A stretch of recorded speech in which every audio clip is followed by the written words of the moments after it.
À partir de 2024, la dénommée obligation d'épandillard entre en application en Suisse pour l'épandage de lisier. De nombreux agriculteurs se voient désormais contraints d'investir en de nouveaux équipements d'épandage de lisier qui remplissent les prescriptions de réduction d'émissions. C'est le cas de Martin Schwitzer de la région de Toggenburg dans le canton de Saint-Gall. Sa tonalisée de 6000 litres, attelage bas et rampe pendillard de 7,20 m de large a été fournie par Huser Landmaschinen.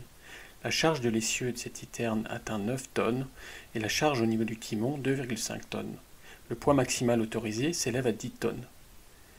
Un canon à lisier sur rotule, élaboré par la société Maille, est également monté. De fortes pentes peuvent ainsi être fertilisées depuis une route ou un chemin. Le jet de lisier est piloté depuis le siège du conducteur via un terminal de commande. Les connexions au tracteur sont multiples et assurées en partie à l'aide de flexibles en spirale, de telle sorte qu'elles restent souples et s'avèrent moins sujettes au coincement. La rampe à pendillard éco-alpine, de 7,20 m de large et comptant 24 descentes, pèse 290 kg. La poutre et ses tuyaux solidarisés sur des dents à ressort peut être pivotée vers le haut pour empêcher les gouttes résiduelles de lisier de s'écouler. Les deux bras latéraux sont repliés hydrauliquement pour circuler sur la route. L'utilisation a lieu via ce boîtier à partir duquel est piloté le bloc de distributeur hydraulique de la rampe. La rampe à pendillard convient également pour un usage combiné et peut ainsi être utilisée pour l'épandage 100 tonnes en étant attelée aux 3 points d'un tracteur. La tête de répartition provient de chez Hordorfer. La quantité de lisier épandue peut être régulée au moyen de simples disques perforés interchangeables. Les caractéristiques essentielles de cette tête de répartition sont ces deux bacs de sertissage auto-ajustables.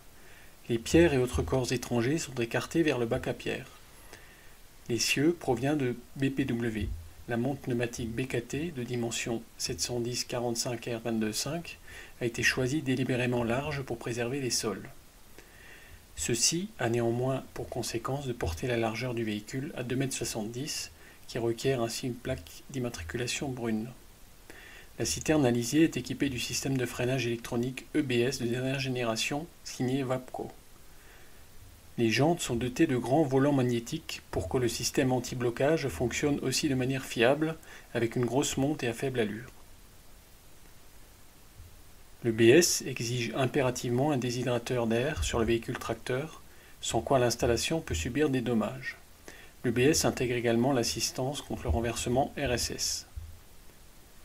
En fonction des régimes de rotation des roues, des niveaux de chargement, des intensités de freinage et de la mesure de l'accélération latérale, le RSS détermine quand il existe un danger de renversement et agit alors de façon limitée avec une faible pression sur les commandes de frein.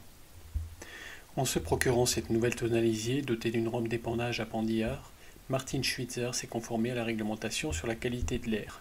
Avec des pneumatiques larges et le dispositif de freinage ABS-EBS intégré, il circule aussi en préservant mieux les sols et finalement de façon plus sûre. Le coût de cette acquisition avoisine les 68 000 francs suisses. Davantage d'informations à ce sujet dans l'édition imprimée de Technique agricole.